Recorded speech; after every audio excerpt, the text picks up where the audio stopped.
Cole, how you doing, my friend? I'm doing great. It's good to see you, Chris. Is this actually your first time we've ever met?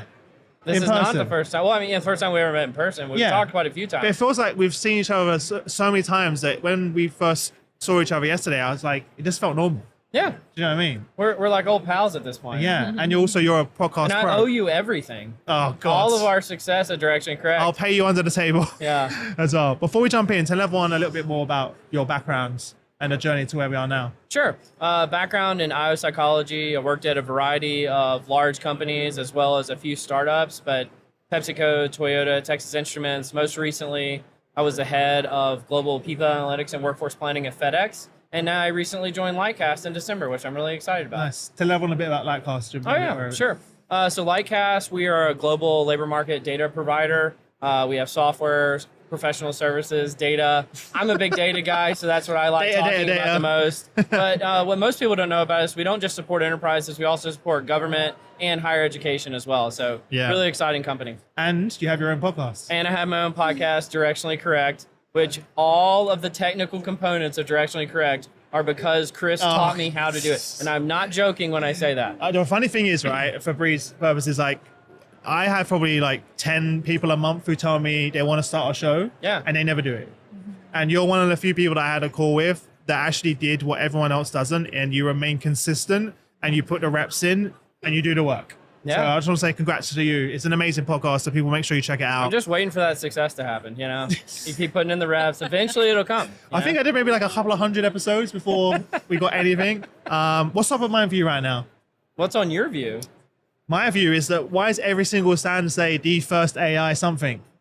Well, I can't explain that because somebody had to have been first, but it's not any of these people. So yeah, I don't know what they're about. Do you know what I mean? Like, there's like 8 stands of like these sorts in the startup session that all say the world's first. It's quickly become AI a cliche. It's become a cliche right here. Well, the funny thing is, Lightcast is one of the few companies not claiming to be one of those. And the reason why is because any good data AI model of the future is going to require proprietary data that no one else has. Mm-hmm. You know who has that type of data? Us. Yeah. And so we want to be the universal provider to all these first AI companies out there in the HR space because we have talent data that no one else has. Why is that, right? Now, I was speaking, actually, I shouldn't say the name. I was speaking to a very large company the other day, and they've spent like the last 2 years building their skills taxonomy, and they say every time we feel like we're done, it's out of date. Like, so is that why they need a Lightcast in their life? Like, what? Well, we literally have a free universal skills taxonomy that anybody can go download. It has over 33,000 skills. Yeah. So there's no reason to start from scratch. Now, every organization is going to have some skills that are unique to just them and their culture and what's going on there. But that's like onesie-twosie things that you can add in. Starting with something that's free and comprehensive, over 100 companies use it. And these are some of HR tech providers that are out there because, again, it's free for everybody to use. We say it's universal for a reason. Yeah.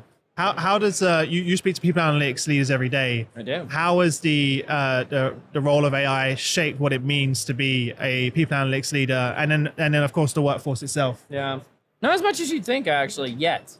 Okay. Yeah. Everybody's planning for the yet that's going to come. But I always go back to the Bill Gates quote: "People overestimate what they can accomplish in a year and underestimate what they can accomplish in 10 years." And I think if you fast forward just 2, 3, 5, 10 years into the future, what people analytics is today is going to be a shell of what it looks like in the future. And so the key right now is organizations, are they constructing their infrastructure, their processes, and how they add value to set themselves up to be successful in that future that's coming? But a lot of the tech today, they're still waiting to get built out. It's like we got the ideas and the tech needs to catch up. I kind of didn't realize. I thought the technology was already here. There's more of a cultural mindset shift. It depends on, so this is what's different about people analytics and let's say onboarding or what an HR business partner does, is when you're in a position of confidence, when it comes to data, you cannot be wrong. You cannot make rounding errors. And so any margin for error that exists in AI today is kind of unacceptable. You have to be reliable. It has to be repeatable. And these are all the hard questions that AI vendors don't like to answer right now. But the reality is it has to be 100% right. It has to be as good as the best analyst that's out there. Yeah. And if it can't be, it's not good enough to replace an analyst yet. Now, it can augment an analyst, but if it's ever going to replace an analyst, it has to be 100% accurate. Yeah. Is that something you hear from your clients in terms of like the data? Is that more in demand now? Yeah, I would say it's more important now than ever. Yeah. One thing I've been dying to ask Cole is there's all this stuff in the media about the white collar recession, and you put out an interesting piece about the tale of the two labor markets, and I'd love for you to share a little bit about what you've learned with that. So one of the things you got to think about, Lightcast was a company founded by labor economists. And what is economics? All it is supply and demand. And so we recently published a research report called The Speed of Skill Change. And within that is what you're mentioning about the tale of two labor markets. Essentially what we're seeing for the first time in history is every day, the biggest generation in the workforce in history was the baby boomers. Every day they're retiring. And let's say directionally, about 30% of them had a college degree. About 70% of them were working in a skill, service, trade, blue-collar profession. Except they're not being replaced by a generation that is as large as them, the Gen Zers. And those Gen Zers are about 70% likely to have a college degree, not a 30%. And so for the first time in history, I mean, we've heard about for years, the war for talent, right? That was what that meant was, from an economics perspective, there was an undersupply of college degree holders and an over demand for the need for those professions. For the first time in history, that's inverted. We've seen a softening in demand for college degree holders and an oversupply for the first time.